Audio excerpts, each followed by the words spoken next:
Olá, sejam bem-vindos a mais uma edição do Jornal Toda Hora. Eu te convido a acompanhar comigo as principais notícias. E imagens de uma câmera de segurança mostram o momento da batida de um ônibus e um caminhão. O acidente matou 11 pessoas no Rio Grande do Sul. Vamos ver os detalhes com Guilherme Souza. As autoridades buscam esclarecer as circunstâncias do acidente que deixou 11 mortos na BR-116, no Sul Gaúcho, na última sexta-feira.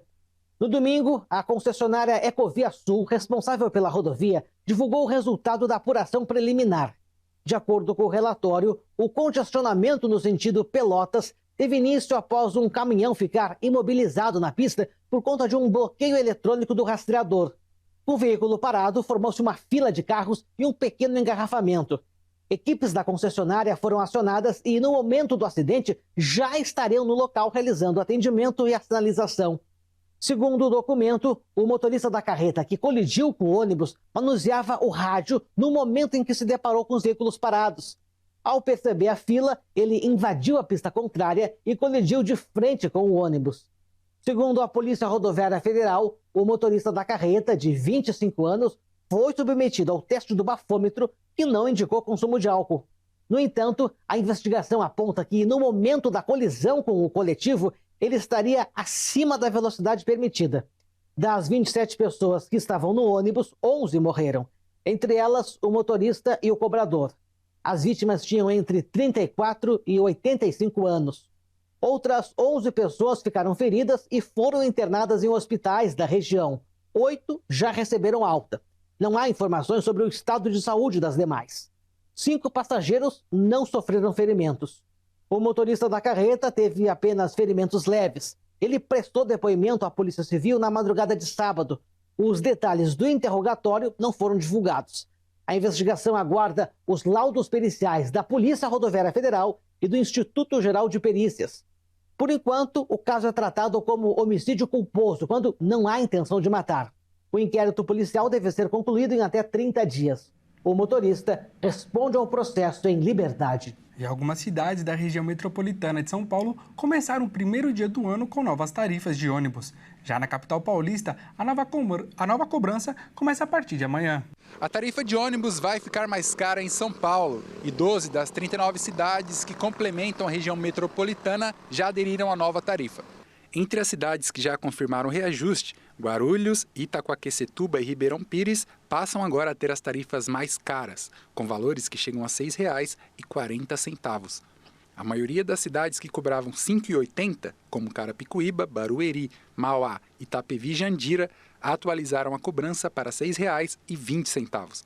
As únicas cidades que permanecem sem alteração nos valores são Caieiras, Ferraz de Vasconcelos, Poá, Santo André, Suzano e São Bernardo do Campo. Já na capital paulista, a mudança também será implementada. Com uma média de 7 milhões de passageiros por dia, o reajuste traz um aumento de 30 centavos, passando de R$ 5 para R$ 5,30. A mudança, porém, vai ocorrer a partir de amanhã.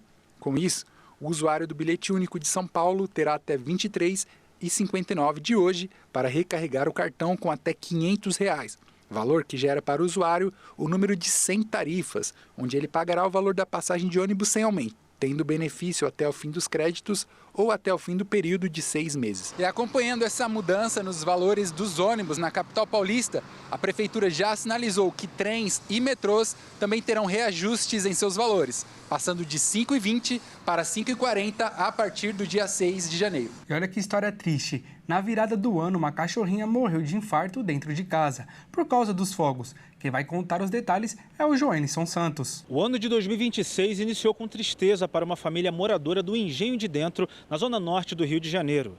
Isso porque a cadelinha Maia, de 6 anos, da raça Golden Retriever, morreu dentro de casa no momento da queima de fogos.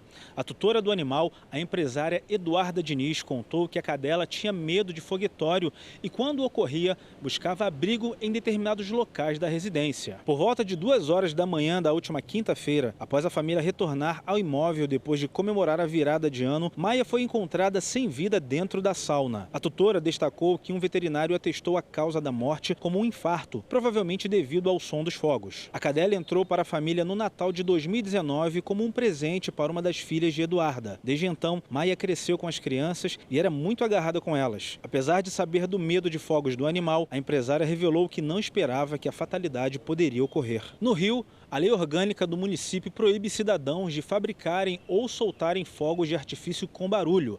Empresas e a prefeitura só podem usar os artefatos com estampido reduzido em 50% ou totalmente sem som.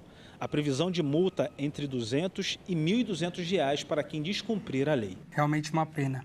E mais de 70 pessoas estão desabrigadas após um temporal que atingiu o litoral sul de São Paulo.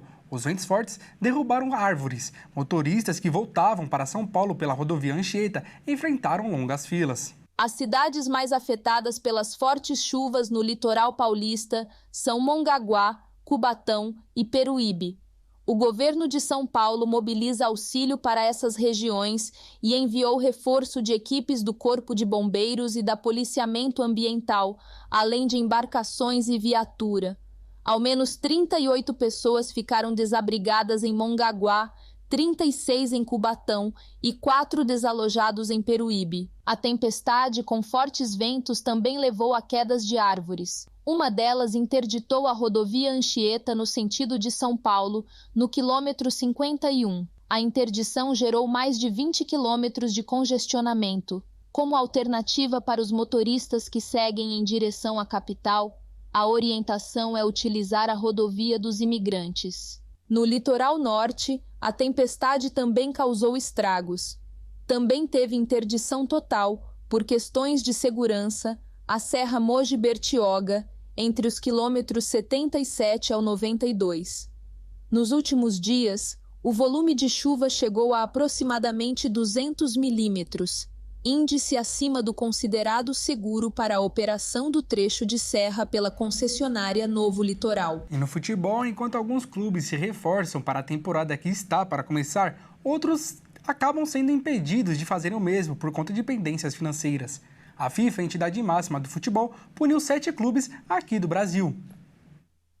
A primeira janela de transferências de 2026 já está acontecendo. Porém, alguns clubes iniciaram o ano com problemas para registrar novos jogadores e se reforçarem para a temporada. 7 clubes brasileiros sofrem com isso atualmente. No futebol masculino, Corinthians, Botafogo, Ponte Preta, Amazonas, Miramar da Paraíba, Colorado do Paraná e o Ipatinga de Minas Gerais têm pendências financeiras e, por isso, sofreram a punição da FIFA. Já no futebol feminino, o Real Brasília e o Avaí Kinderman também foram punidos pela entidade e não podem registrar novas jogadoras neste começo de ano.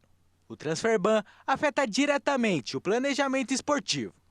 Em alguns casos, jogadores já contratados não podem ser registrados no BID da CBF e, consequentemente, não podem entrar em campo. Enquanto em outros, as diretorias são obrigadas a trabalhar com elencos reduzidos ou apostar em soluções internas até a regularização. A próxima janela de transferências no futebol brasileiro será de 20 de julho a 11 de setembro. Eu fico por aqui, mas caso tenha perdido alguma edição do Jornal Toda Hora, é só acessar o nosso canal no YouTube. Muito obrigado pela sua companhia. Até logo!